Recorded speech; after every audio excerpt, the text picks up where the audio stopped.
Amen. Sige, pangalingkuran na kita. Church, na-experience mo na ba nga ma-invite o sa nga trial court or sa nga hukom so ito, o sa nga trial court para maging usa nga accused person gin-invite ka or kaya gin-invite ka para maging usa nga witness ano sa nga crime. Yan na nababaten nato na Facebook, social media damon mga crime nga natatabo yan na. Damon mga nahihimo natatabo nga diri mag-upay. Or kaya gin-invite ka no sa nga trial court to become one of the people of the Philippines versus the accused person. Han bata pa ako, 'di ba syempre, 'di ba may mga palabas. Mapapansin mo na pag mga sud nito ng mga event, bangan para akong gusto ko maging part people of the Philippines. 'Di ba mga okay, people of the Philippines versus Eric. Uy, part ako kay versus Eric. Satan ba? O kaya, hino nakakita na iyan sa nga trial court? Ha palabas or ha mga kapalabas? Diba? Ano kaya't natatabo inside the trial court? Or ano natatabo during trial court? Trial court. Yung judgment. Tama talaga. Di ba? Yung judge.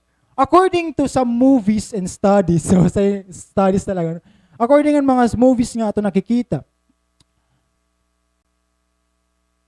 during the trial court, mga kabugtuan, the lawyers presented an evidence through witnesses who can testify kung anong natabo itong crime or kung anong iya nakita during itong crime. And after presenting all the evidences, maghahatag nan both lawyers hanira closing argument hitong trial court. And finally, after itong natanan, the judge will decide if an accused person is guilty or not guilty. That's the process kung paano ginihimo or paano ginsesentence ano sang accused person. But for us Christians,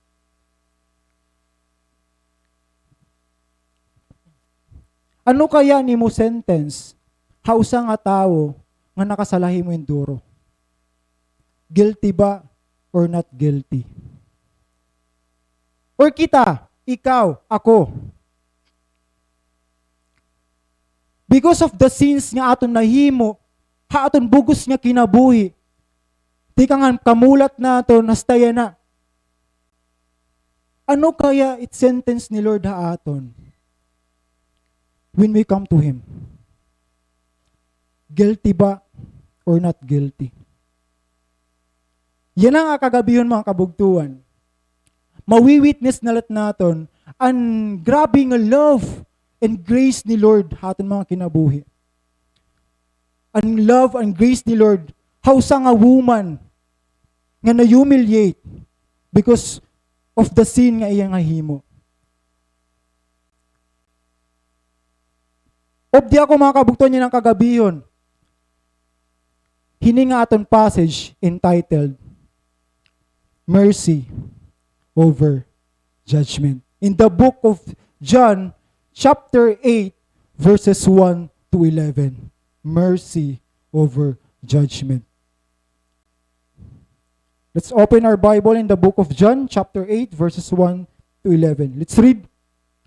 But Jesus went to the Mount of Olives, verse 2. At dawn, He appeared again in the temple courts, where all the people gathered around Him, and He sat down to teach them. Verse 3.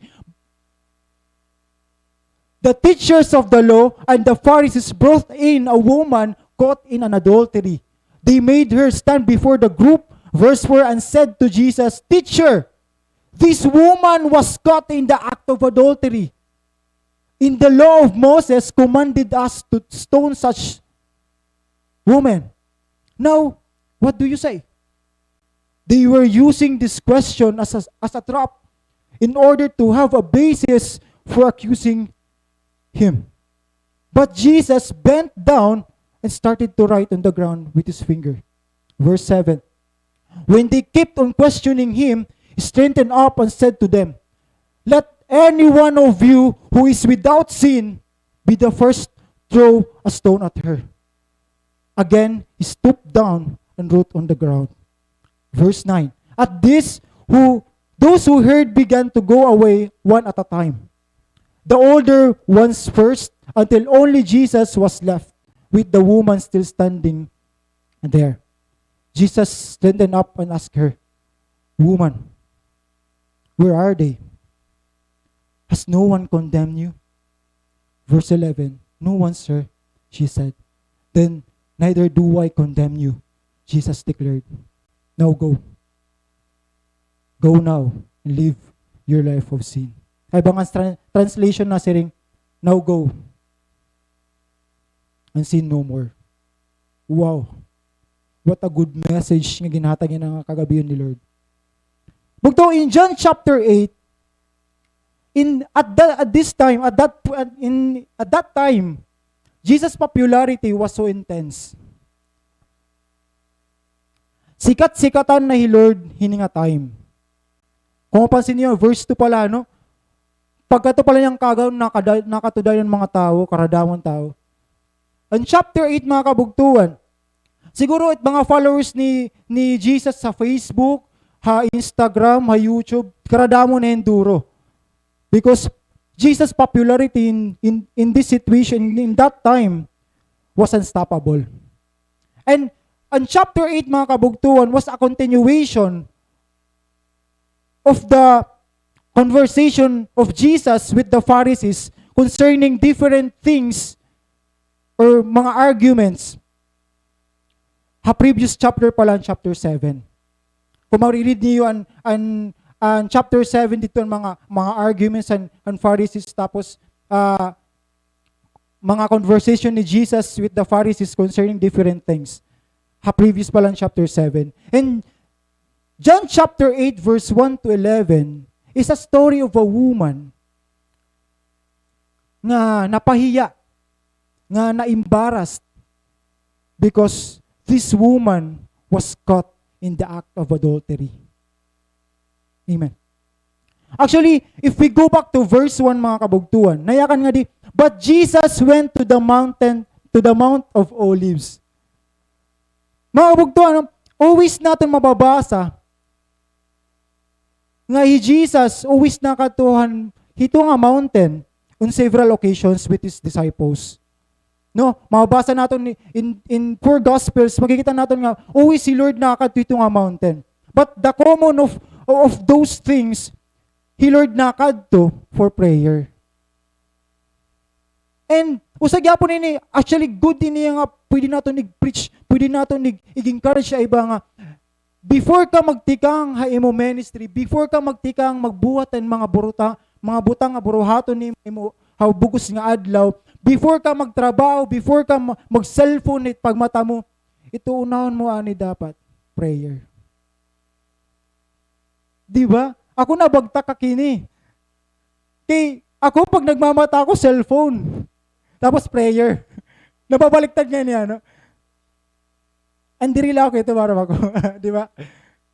Pero ginre-remind kita otro ni Lord nga before ka mag-start ha imo life hininga adlaw, go to the Mount of Olives. Pray first. And in verse 2, mga kabugtuan, kaagahon pala nasa dili at dawn. Di ba may dito before dawn watch? Nakakamiss na ito nga dawn watch. Yan na bagan dili ka ng dawn watch. Kailangan may face mask ka or dawn watch. Pero nakakamiss nito mga kabugtuan. Sunod, demo nito natin, ikabaraka. Amen. Kagahon pala nakatunay Lord the temple court. Kagahon pala. Nakatunay people were also there. Wow. Nakakamiss din ng mga tao kasi nakatunan mga tao not just because of the preaching, not just only for the service, but for Jesus. They want to saw Jesus. Gusto nila makita He Lord. Temple courts. Wow. And kapag nag-share He Lord ang word, dirigin lalangaw. O wisdamo ang tao nga willing, excited mamati, haniya pulong. Ngan may I believe, parehas kita iton. Nga, pag mayakan pala, Wednesday na buwas, excited na ako mamati ang pulong. Ay, ibang Christian sa ibang bansa, dire din niya, ibang bansa. Kasi nga, Wednesday na. Okay, Wednesday na liwat. Busy ako. Ay, ibang bansa ito ya. Pero waray-waray. Diba? Dirigin lalangaw. Amen? And I believe, same ito yaton. But Jesus, while Jesus was teaching, hitong a court, some leaders, some religious leaders, snatched a woman and forcefully brought here to Jesus. Gindanas, gindarang ato, hatubangan ni Jesus. A woman who caught in the act of adultery. Oh. They drag her naked habang nagtututduhi Lord a public place. Masakit. Kita natin ang mga characters, mga kabugtuan ini nga story. May Pharisees, may scribes, a woman who caught in the act was also there. Pero ang pinaka-interesting mga kabugtuan, kilala han mga Pharisees ini nga woman. Kasi maara man mga Pharisees kuninon upod ini nga woman. Ngan maara mira kung saan matatabo ang crime. Pero ang pinaka-interesting mga kabugtuan is that paano nira nagawalat. Paano nira nabaruan kung saan matatabo ito. Amen. According to some scholars and commentaries mga kabugtuan, gingdamit han mga Pharisees ini nga woman for their hidden agenda. Ano kaya gusto himuunin ni ng mga Pharisees?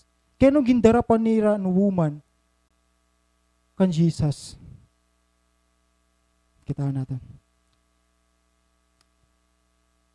Church, ang pagdanas sini nga babayi, in that very moment, was not an accident. I believe it was a setup. It was a setup. It's like, nag-raid ka mo hanusa nga lugar. Ngan dili lang ka basta-basta mag-raid, hausa nga balay, nga wari ka mo matibay nga evidence, nga may talaga natatabuh ito nga lugar. Amen. Kailangan may dakang strong evidence. Ngan kung kikitaon naton, the Pharisees were there. The scribes were there. A woman who caught in the act of adultery was also there. But the question is this: where is the man?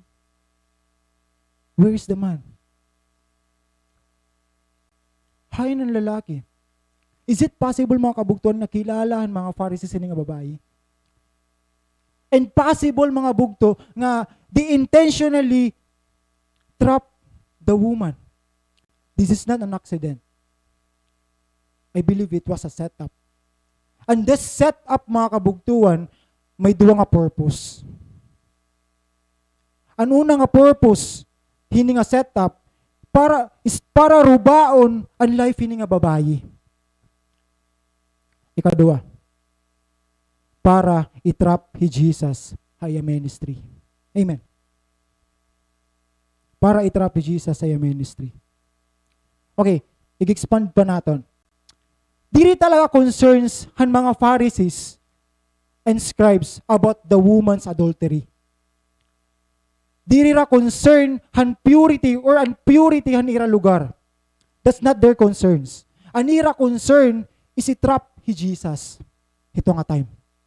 Kasi kung ginvavalue talaga han mga Pharisees and scribes ang justice, Hay ng lalaki. Kasi I believe mga bugto, it takes two to tango for adultery to happen. Diri matatabo na adultery kung usa ka lahi mo kwarto tas hindanas kala. Nakaturog ka hindanas ka. Ano to? Adultery. Nakaturog lang ani. It takes two to tango. Hay ng lalaki. Bayda di dada. Uy. Pagyakan nagad ka mo. Gusto na kita niyan. Di ba? Bugto. Dili kong ginja-justify ini nga babae. Obviously nakasalahiya. Kasi dili man talaga dadadun ito ng mga Pharisees and ito nga babae. Kunwari talaga sala. Obviously nakasalahiya. Obviously guilty hiya ang gina-accuse ta iya. But the point is this. Ang nakakasadlang mga bugto, like the Pharisees and the scribes, sometimes, people in our society, and even Christians, are too judgmental without realizing that we were once also lost. Na makasasalag yapon kita before. Ganas tayo na. Wala ito nira ka-realize. Pansin ba niyo? People are judging people by their colors. Pag ita ka nga ni, gin kakaawod ka, or gin tatamay-tamay ka. Di ba may dito story o sa nga hanyus, nga no sa nga ita nga nag-eskwela, gin tamos-tamos, gin bully. And also people are judging people by their educational attainment. Pag di ka nakagtapos, waray ka mga nga trabaho nga makukuha. And people are judging people by their status. Amen. And even spiritually speaking, mga kabugtuan, Christians are judging other Christians based on their performance. Kaya doon pag nagpipray ka, 5 minutes la. Kaya doon pag nagjo-journal ka, 1 verse la. Kaya siya nakabutan dito. 1 verse, pero alaba. Kaya doon pag nagfa-fasting ka, half meal la. Christians are judging other Christians based on their performance. Kaya pag nagmamap ka, tungala. Ako na iba. Hindi na nabubugos. And sometimes mga kabugtuan, there are churches and Christians in other bansa. Wato din ni Philippines. Iba natin. There are churches and other Christians in other bansa na trying to protect the image of the church by not by focusing on the solution, but by focusing on the issues, mistakes, problems, which is not good. Kaya sobra ako nabibless in a church. Nga, kay tungod, instead nga, i-point out haimo ni mo sala, ginahatag lugo dahil mo kung gaano ka gracious si Lord dahil mo kinabuhi. That's faith, that's grace. Amen. Kung mapapansin niyo ha aton passage mga bugto. Verse 3. Oh, ayun na. Ayun na. Verse 3. Mapapansin natin ano ha aton passage, waray mention ang ngaran ng babae. Pwede ang babae, bahala na lang mo, Eric. Ka. Iba. Yung po lang. Oh, tira to. Pwede. Eric nga si Eric. Waray gin mention, she was a woman. She was just a woman who caught in the act of adultery. And sometimes, church, gintatawag natin ano sa nga tao, not by their names, not by their accomplished, but by their mistakes, by their issues. Nabisan gaano pa kadamot imo na-achieves in life, nabisan gaano pa kadamot imo na-receive nga medals, diplomas, and kalo. Pag mag-viral ka social media, tungudan nimo nahimo nga diri maupay, you will be known by your mistake. You will be known by your issues. Example. Wala nga ko face mask. For example, kung kilala niyo hinaaman, kilala ka naaman. Gutilan na kilala ka naaman. Bible quiz ba yan? Ibala ka mo. December, maharanin na December.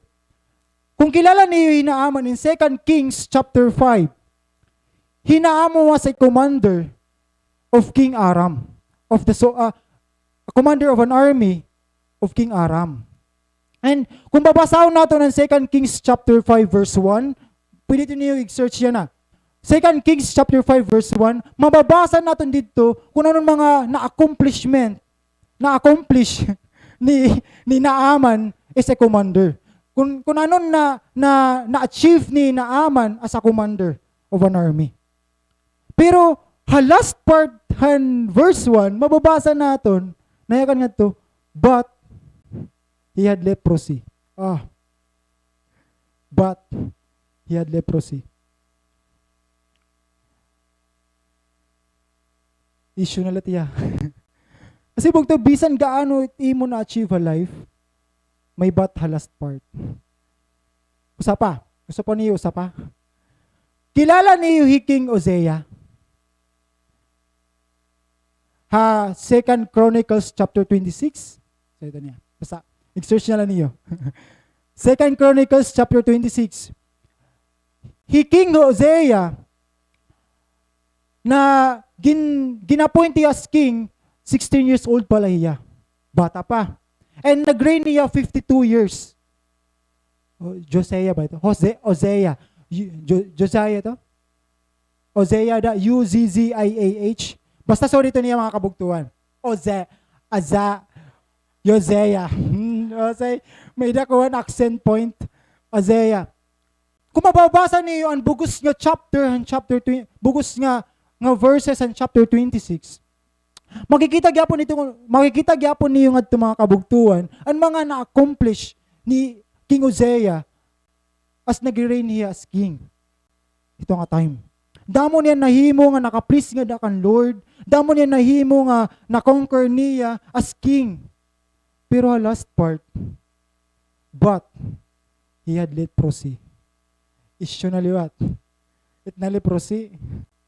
Yan na, COVID na. But, ikaw bugto, ano kaya ang bats mo yan na ay mo kinabuhi? Bar nuts? Bats. Ano kaya ni mo mga bats yan ay mo kinabuhi? Ano kaya ang mga butang nga bisan na-achieve mo na tanan, bisan damo na na-accomplish, still, you will be known by your bats. Still, you will be known by your issues. May mga bats didi. And sometimes, people will make conclusions of who you are based of your conditions and status. Ini nga tao, naglilinakat-lakat, magusahan, kalsada, wala chinilas. Bango din niya. Dilay ra maaram na warayang kala chinilas kay gin-snatch. Kani mo chinilas tig 1,000. People will make conclusions of who you are based on your conditions and status. She was a woman who caught in the act of adultery. Adulterous woman ini. Iya.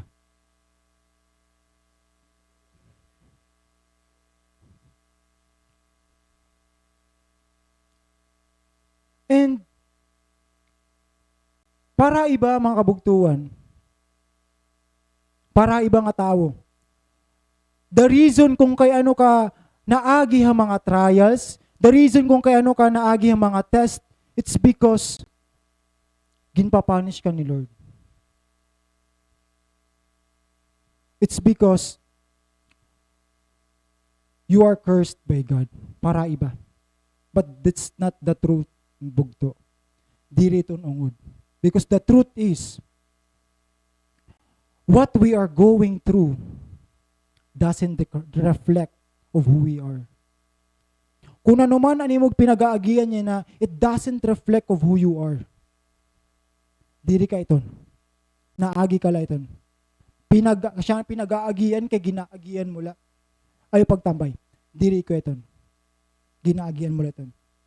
Diri porket bagsak ka sa nga subject, meaning irresponsible ka ng estudyante. No. Diri porket gintanggal ka trabaho, meaning hubya ka na. No. Your condition diri nagre-reflect kung hino ka. Diri nagre-reflect kung hino ka. And again mga bugto, diri ko gina-uphold kung ano man ang mga pinag-aagianhin ng mga tao. Diri ko gin-justify kung ano man ang ginhimoy ni nga woman, nakasalahiya, guilty ni nga woman. She was a woman who caught in the act of adultery. Kung yan na para iyo, pamati ko guilty ni nga babae. Guilty or not guilty? Guilty. She was a woman who caught in the act of adultery. Nakasalaya. But look what the religious leader had done to her. Gimbutong iya ng gindanas. They drug her. Kaya bugto, let us always be careful kung paano natin ginjudge ano sa nga tao as based on their condition. Kasi diri kita maaram kung ano itira pinag-aagian niya na. Be careful to judge other people. Amen. They brought in a woman to Jesus. In verse 4, nayakan nga di, and said to Jesus, Teacher, this woman was caught in the act of adultery. Next verse. In the law of Moses, commanded us to stone such women. Now, what do you say? Teacher, teach. Ay ba, Teacher, ini nga woman, pero wala ito magluyaw ha. Mga bugos sa tira boses.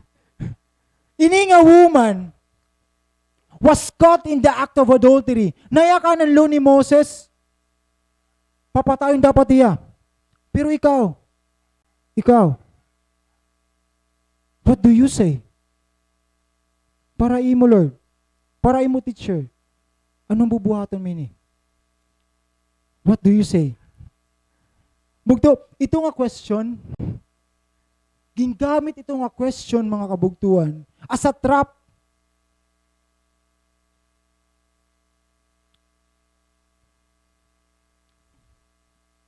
Para kan Jesus.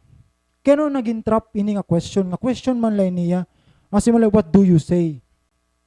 Kasi bugto, duwalan pag anigbabaton ni Lord. It's either igstonan babae or diri. Pero unahon tanin igstonan babae. Pag magyakan ni Lord nga, okay, igstone niya to death. Anay, makukonfuse ang mga tao. Mayakan ang mga tao nga to. Kala ko ba, Jesus, gracious nga Lord. Kala ko ba, merciful He Lord. And it will also lead to Jesus, it will also bring Jesus to a conflict with Roman authorities. Kasi at that time, ang Rome law ang may power para mag-impose han capital punishment. Duwa lugo na niya problema.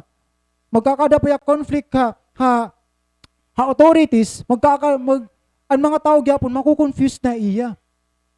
So dili pwedeng stone to death. Pero kung magyakan naman ni Jesus nga, ayaw stone to death, marason gyapon ng mga Pharisees, "Oy, Jesus, teacher, teach. Wait lang. You are violating the law of Moses."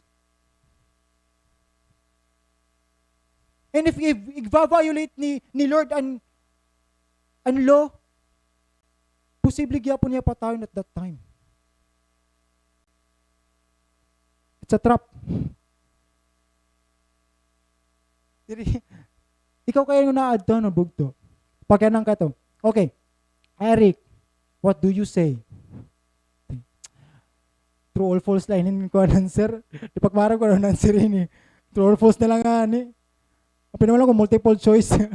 Pero kung multiple choice, makurig yapon. Bugto. Ang purpose talaga ng trap is to put Jesus in a difficult situation. In a difficult choice. Pero maaram kita nga na we believe na di rin nakukura ni Lord mag-decide. Di rin nakukura ni Lord when it comes to decision making. Maaram ni Lord, nag-decide ni Lord na kung ano katasan imo irong. Di rin ito niya nakukurian. Di rin Lord, perfect ang pag-decide ni Lord nga nimo heights kod la iton. Kasi may purpose.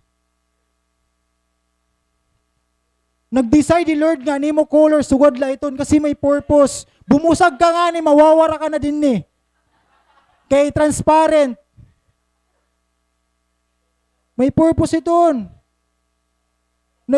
Di rin ako ni Lord pag-decide kung paano i-create ka. Di rin ako ni Lord pag-decide na ging-create ako niya nga gwapo. This is it. Oh. Amen. Thank you, Lord. Appreciate.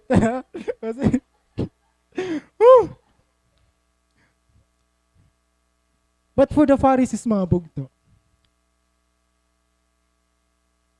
maaramira nga nagtutot do Lord at that time, pero iragin istorbo. For what? For their agenda. Pansin niyo na kunya kang kanina, gingamit hini nga mga Pharisees, ini nga woman, for their hidden agenda. Now yan na. Ginistorbo nila ni Lord for their agenda. May panghawon kasi dito. Agenda. Nayakan ng mga Pharisees, "Teacher, teach. Maaram kami nga nagtutuddo kayo na, but pwede ba let's deal with this sin first?" Kasi para mga Pharisees, mga kabugtuan, mas importante pa irang igdil ang sala kaysa ang word ni Lord. Mas importante pa haira ang nag-destroy ni nga woman kaysa makabaten mga tawon pulong ang Ginoo. Pharisees.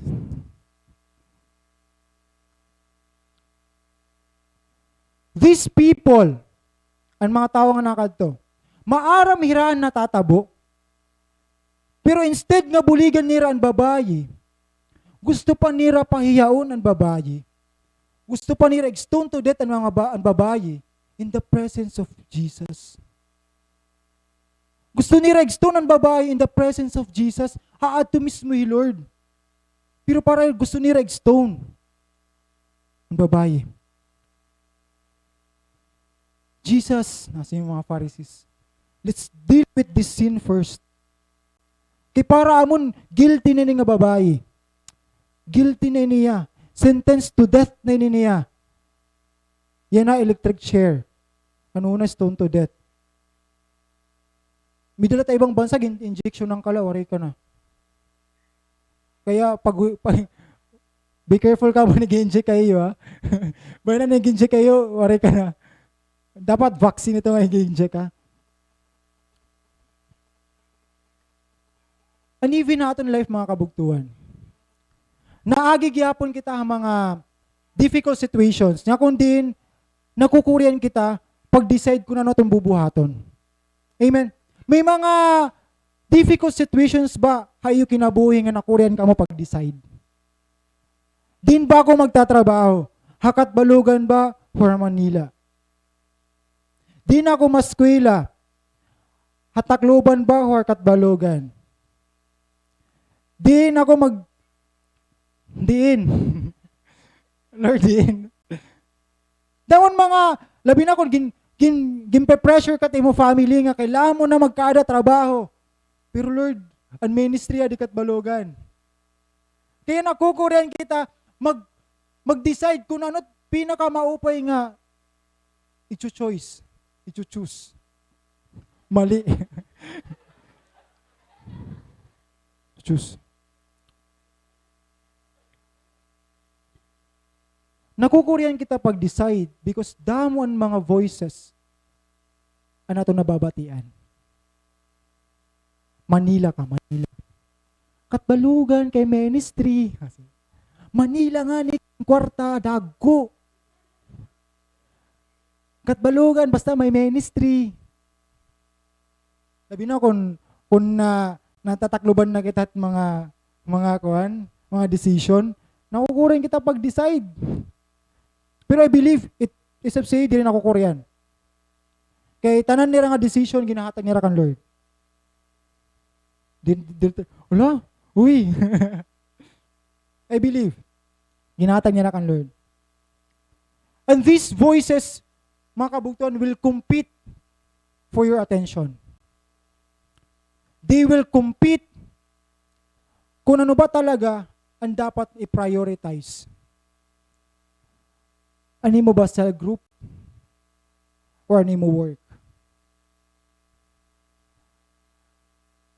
Deadlines or service? Medyo, anay. Kukurin ako. Kukurin ako, Lord, pag-decide. Kumon, di ba ito? Makore. Church, importante mabaruan naton if ano nga boses ang dapat natong pamatian. Because, nayakan nga di, the voice that you hear will determine the choice that you make. Kung ano nimo ginpinamatian nga boses, ang siya nimo pipilion. Ngando wala ang voice, iti mo nababatian. The voice of God or the voice of the enemy? What do you say? Whose voice are you listening to? Kang kanay ka boses na mamati pa, mga kabugtuan. Kang kanay boses. Kang big brother? Kuya? Kan kapitbahay? Uy, uri ka palagi trabaho? Yung asetan. Or kan kay ati, kan kuya, kan tito, kan tita. Whose voice are you listening to? What would Jesus do? Church, we, your leaders, are encouraging you to listen to the voice of God. Why? Kasi, if you listen to the voice of the enemy always destroys, always condemn. Papahiyaon ka. Igiimbaras ka. Do not listen to the voice of the enemy or to Satan. Kaya kuya, always remind ourselves that Satan is an accuser. Bisan diri mo sala, giga-accuse ka. Hasta nga magsa-self-condemnation ka na, iga-asulit mo na ng kalugon kay ikaw may sala. Pero diri ko may sala. Satan is an accuser. Magbubutang Satan in mindset ta imo that you are nothing. That there's no way you can do. Wari na way para mahimo mo iton. Wari na way para masave mo yung family. No. Mayakan ka po ni Satan. There's no way na makakapagtapos ka. You are not deserving. Diri ka love ni Lord. No bugto. Diri ton ungod. Diri ka love ni Lord, but it doesn't mean it's true.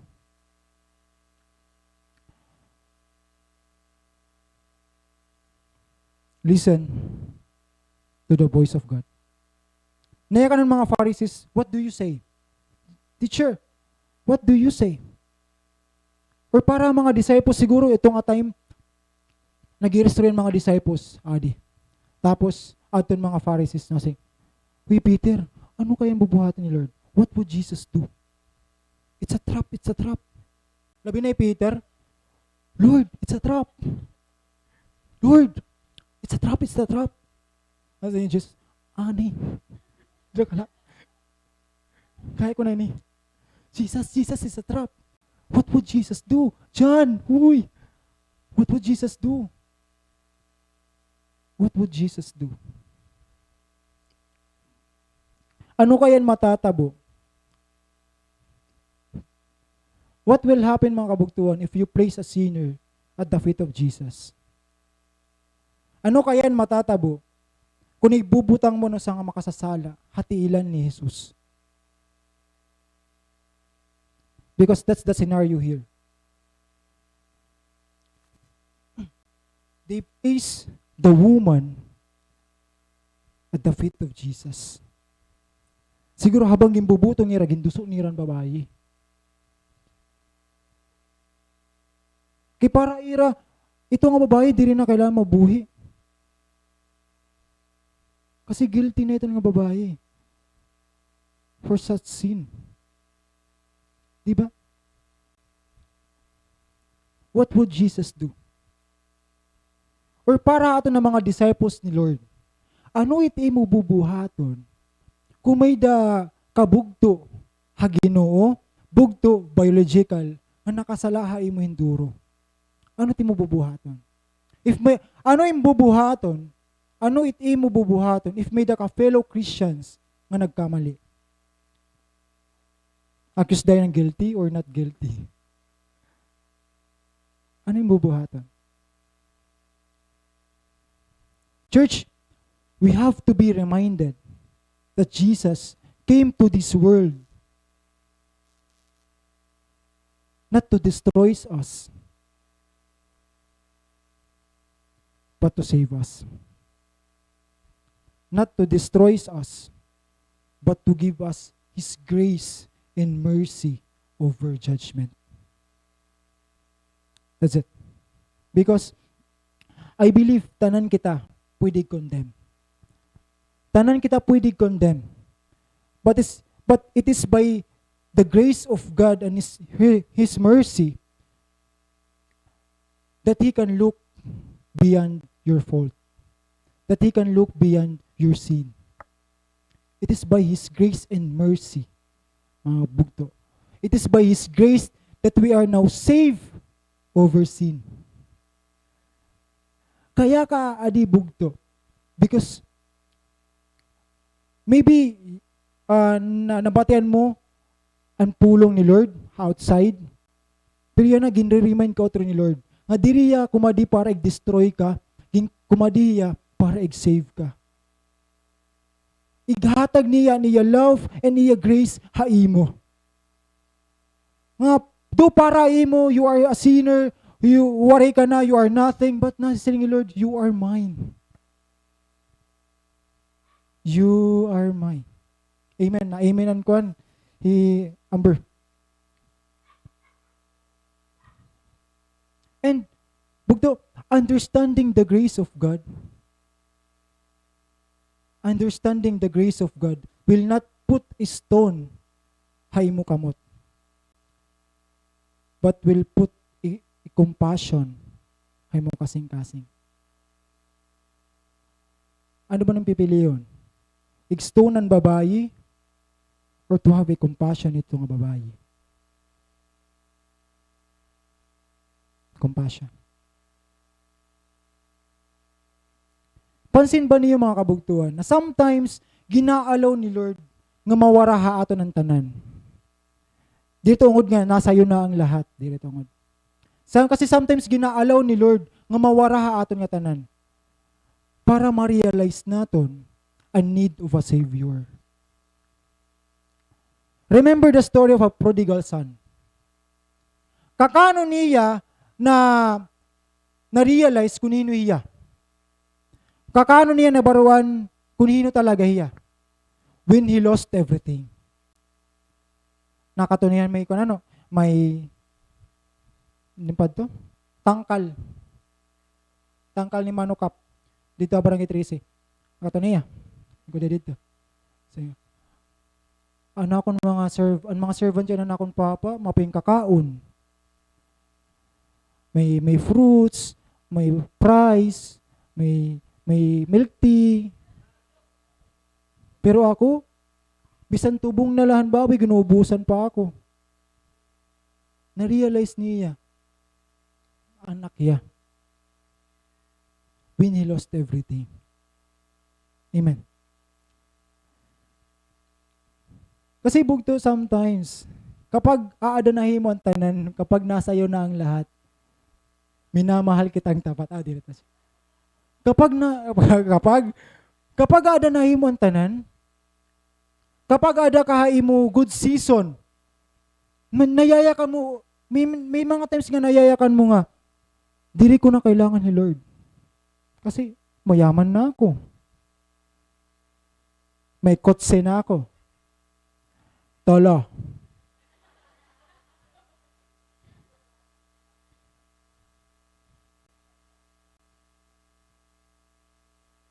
Diri mo na kailangan ni Lord pag ada kayo mo good season. Nagkaadala hin mauping nga trabaho, why na mag-church. Nagkaadala hin business, or na mag-serve. Hay ibang bansa. Dito din eh. Dito din eh. I believe, dito din eh. It mga businessman din eh, nakapot man nila kan Lord, na-prosper. Ang mga nagwo-work, nadakon sahod kinakapot nila kan Lord. Sikreto ito. Aton leto na. Ang sikreto para ma-appoint ka, para dumako ni Morangos, kapot kan Lord. Kasi Lord na nagtatagadan na tanan. Kaya kung makapot ka kan manager, dito na aksi. Dito na aksi infinity. Nga magiging scholar ka. Lord, it nakapotan na tanan. The Pharisees brought the woman. Hatilan ni Jesus. And maaram kita mga kabugtuan, kung ano't natatabo when you are at the feet of Jesus. Remember Mary and Martha. Martha ni Mary na. Martha ni Mary na to. Martha. Usa ni Martha. Martha, mapansin niyo, gulgulan niya pag trinabaho, pag minap, tapos pag linuto, tapos na-stress na yan, na-overfatigue na yan. Gulyatan na niya, Jesus. Gulyatan. Lord, don't you care? Sige. Pero grabe kita lahat, kamutangan ni Mary.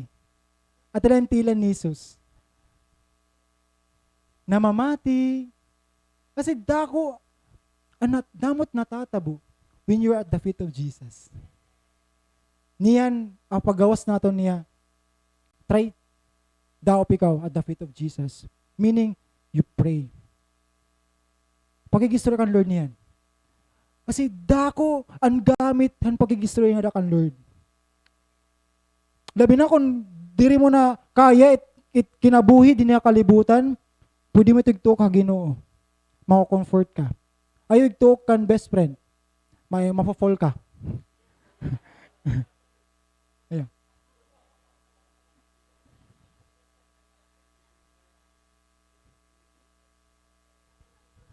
Church, the feet of Jesus is the place na gusto natong kadtuan. Especially kung nakakasala kita. Especially kung when we have trials. Especially when you sin. And feet ni Lord, at the feet of Jesus is the place nga gusto natong kadtuan. Amen? Kapag nakasala ka or nakahimo kahin mali, hay ba nga tao, diri ang secret cafe and place to be? Depende kung may budget, igapi na lang. Pag wari budget, kwarto. Or kaya, Lord, bisan nila din. Pero pag may budget, igapi ng secret cafe. Depende na lang yun. Diri he best friend and place to be? Kasi pwede maging meant to be. Pwede. Kapag nakasala ka, diri kan babe, diri kan love, diri kan sweetheart, kan sugar, kan daddy, kan mommy, kan papa, kan mama. And place to be.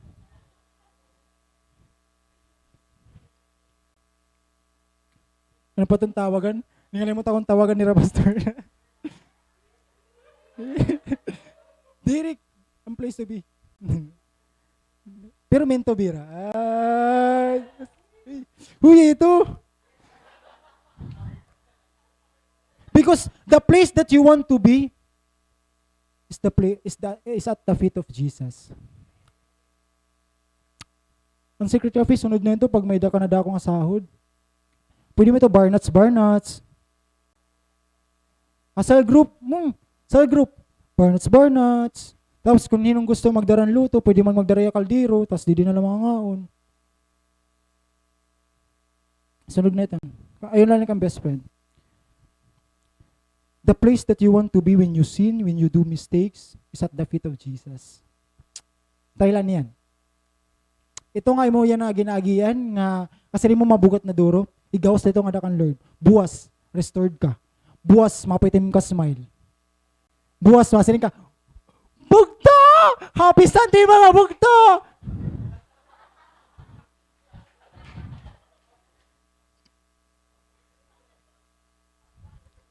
Sisi!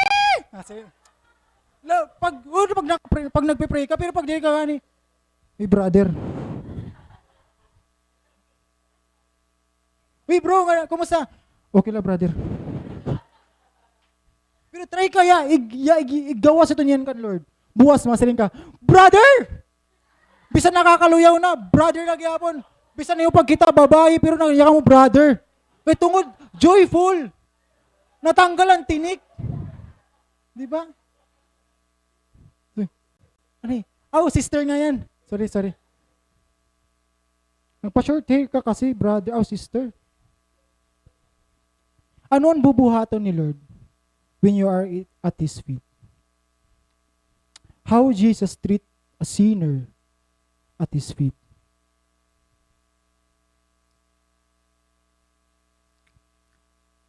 The Bible tells us na waray ceremony ni Lord and babae nga, asya ka man ito, asya ito. Asirin pa ako, huyo. Waray ito magyakan ni Lord. Waray niya question kung ano status ang babae. Ano yung mo? Verse 6.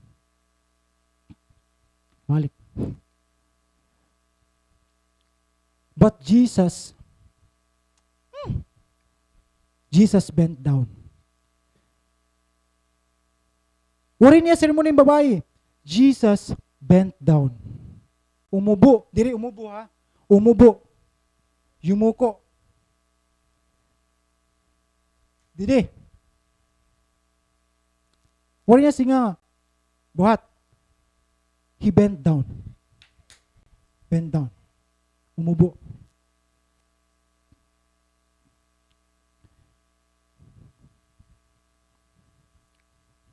Bugto, makikita niyo, no?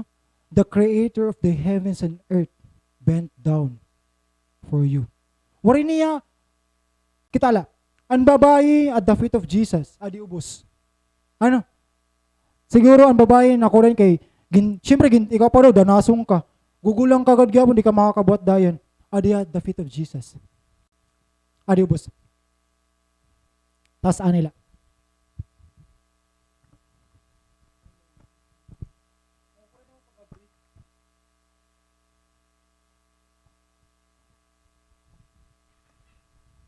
Ada hatilan, waray niya pa tukdawa. Woman tukdaw. He bent down. Umubo hiya. He bent down. Ano din, pinakamapay. Instead nga patok daw niyang babae, Jesus reached to her. Kasi bugto, even though God is sovereign, even though God is majestic, Even though God is powerful, God is king, God is, bahala na ka mo kung anong dugtong. God is a healer. Jesus is willing to stop and bend down for you. When you are at His feet, diri ka lalabyan ni Lord. Ma-stop ni Lord ang imo. Ma-bend down niya for you. Diri ka niya patutok daw. Hiya mismo mga kadai mo. Para ka lang ma-restore. One thing na ginaas ni Lord, come to Him. Come to Him. Jesus is willing. And He will do the impossible thing to become impossible for you. Just come to Him. Jesus bent down and started to write on the ground with His finger. Bent down, nagsurat. Sorry, Lord. Adi, curious ka mo ano? Curious ka mo kung anong ginsurat ni Jesus? Or mas curious ka mo kung anong penmanship ni Jesus? Pwede. Ano kaya ang penmanship ni Jesus? Times New Roman ba? Papyrus ba? Or Tahoma? Or Pacoma? Iba. Ano kaya ang penmanship ni Jesus?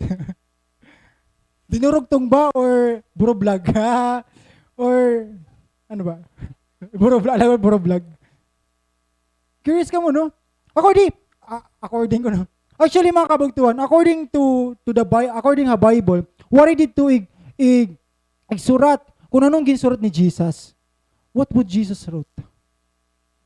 Ano kaya ginsurat ni Lord? Ha?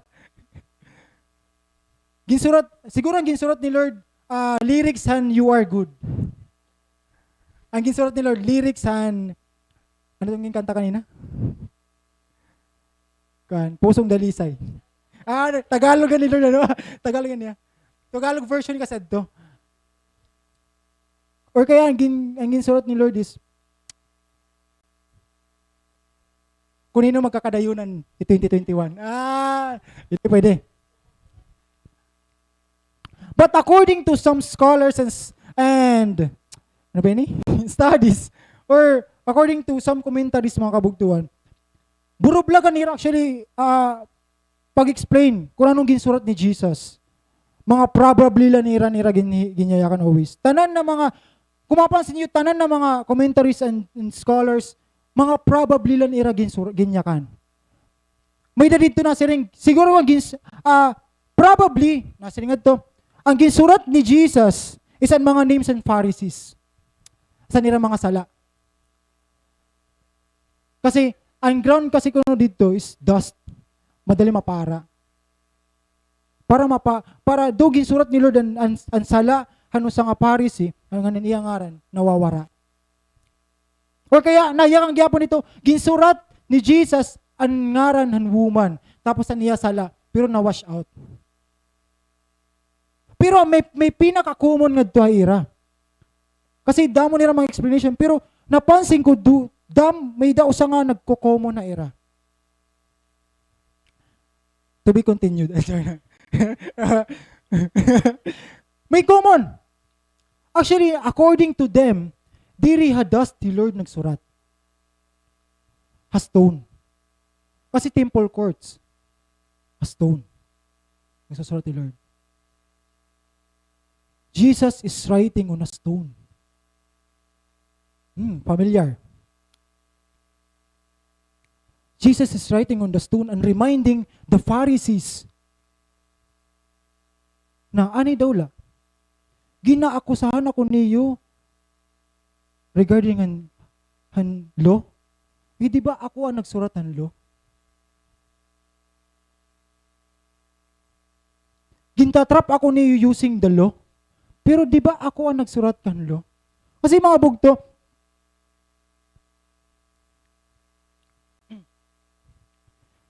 He's writing on the stone that reminding them that the same finger that had written the law back then, before, was also the finger nagsusurat yun na ground. Ang siya yung gusto i-remind ni Jesus ang mga Pharisees. I am writing the stone. Kaya naging question na ko ni Juan about the law. Ako ang nag-write ng law. Kaya nayakan kaya nayakan Bible na Jesus came to this world not to abolish the law, but to fulfill the law through Him. Siya ang common. And that's true.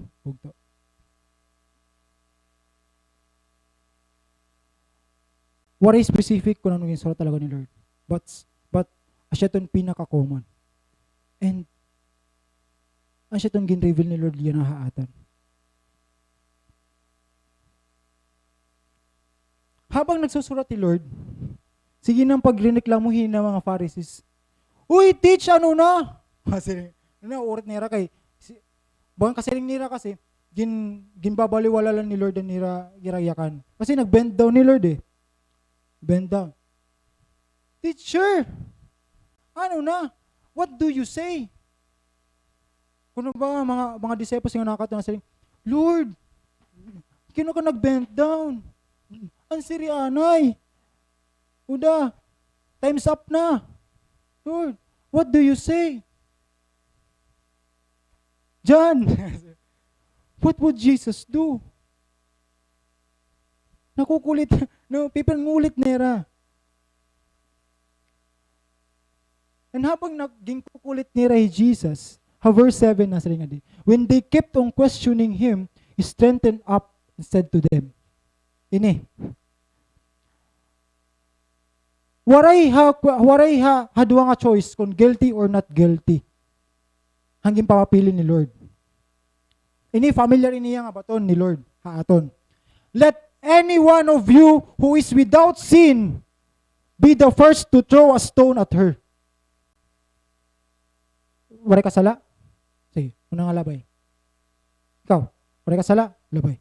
Ikaw, labay. Let any one of you who is without sin be the first to throw a stone at her. And again, Jesus stooped down and wrote again.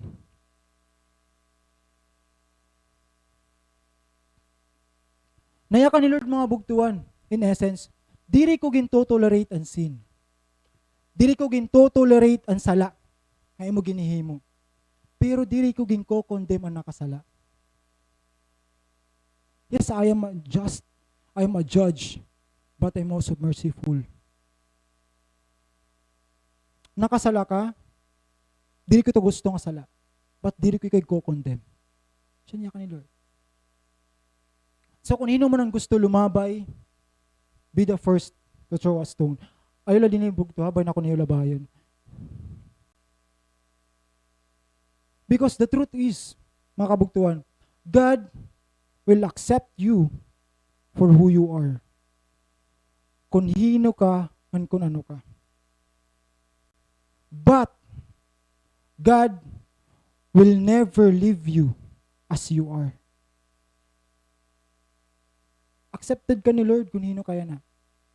Pero dili ka babayaan ni Lord nga suwad ka lagyapon ito yan na. Nga defeated ka, nga failure ka, no. Babayaan ka ni Lord nga overcomer. Babayaan ka ni Lord nga na overcome kaupod niya ang world. Babayaan ka ni Lord nga victorious, diri defeated. He will never leave you as you are. Amen. And Jesus stooped down again. Verse 10 na yakan ito, verse 10. Jesus strengthened up and asked her. At this, those who heard began to go away. Kasi, pagyakan ni Lord ito nga, kung hindi naman mawaray sala, asya nuna nga maglabay. Tanan nga nakato may sala. Bisan small thing la, may sala. So, tigang halagas, lumakatiya. Nagkawara, tanan nga tao. Anabayan nala, Jesus and the woman. Nayakan dito. Woman, where are they? Haynan mga tao nga nag-a-accuse ta imo. Nak, haynan mga tao nga gimpe-persecute ka. Nak, haynan mga tao nga nagtatamaya imo. Nak, haynan mga tao nga ginmamaliit ka. Has no one condemn you? Waray na ba may nagko-condemn mo? Verse 11 na yakan nito. No one, sir. She said. Neither do I. Nayakan ni Lord. Nayakan ni Lord ha woman, the same time ha aton. Waray na ba namin nagko-condemn mo? No one. Neither do I condemn you. Even ni Lord, diri ka ginko-condemn. Bugto, kung ano man ang reason, animo pakasala. Kung ano man ang reason nga naawod ka na pagbalik ka simbahan. Nayakan ni Lord. Neither do I condemn you. Diri ka ginko-condemn ni Lord, bugto. Hansala nga imo nahimo, diri ka ginko-condemn ni Lord. Yes, diri gin-tolerate ni Lord ang sin, but diri ka niya ginko-condemn. Anak ka niya. Child ka ni Lord. Precious child ka ni Lord. And since He loves you for who you are, and since His goodness calls you to His side, and since His grace and mercy is open and free for everyone, now go and live your life of sin. Now go and sin no more. Bugto, tatapuson ko ini. Jesus was not only just, He is also forgiving. He's not only a master, but also a loving Father. That's your God. That's our God. His mercy is forever. Jesus is asking you to come right now. Come at His feet. Pero may mga questions kita, Kuya, naawod ako. Ate, naawod na ako. Pastor, naawod na ako. Pastor, di rin ako deserving magsimba. Paano ko nag-judge ako ni Lord? Nahubog to. It kamot ni Lord, di rin nakasuka dito. Pag madaop ka iya. It kamot ni Lord, once nga dumaop ka iya, naka-open arms. To accept you for who you are. To accept you again. You have the chance to come at the feet of Jesus. Come. And being forgiven is accepting the forgiveness of the Lord. Remember of what Jesus had done 2,000 years ago. He died on the cross, He buried, and rose again for you. Now, ang ato na labubuhaton is to believe in Him and accept His forgiveness. Allow Him to accept you. Allow Him to embrace you. Allow Him to love you. And allow Him to show you His love and grace para mo. Allow Him to heal your pains right now. Bugto, God is inviting us to come at His feet. Right now, come to Him. Because when you come to Jesus, when you come at the feet of Jesus, Jesus will not give you of what you deserve. Jesus will give you of what you need. You need His love, you need His mercy, His goodness, His kindness, His grace. His unfailing love. And nag-invite ay mo yun na, come. Come at the feet of Jesus. It is by His kindness that leads you to repentance. It is by His goodness that calls you to His side. Bugto, it is by His mercy that calls you to be like Him. As a response, now go and sin no more. Waray choose ni Lord kung guilty ka or not guilty, but He choose His mercy over judgment. Let's stand mga kabugtuan.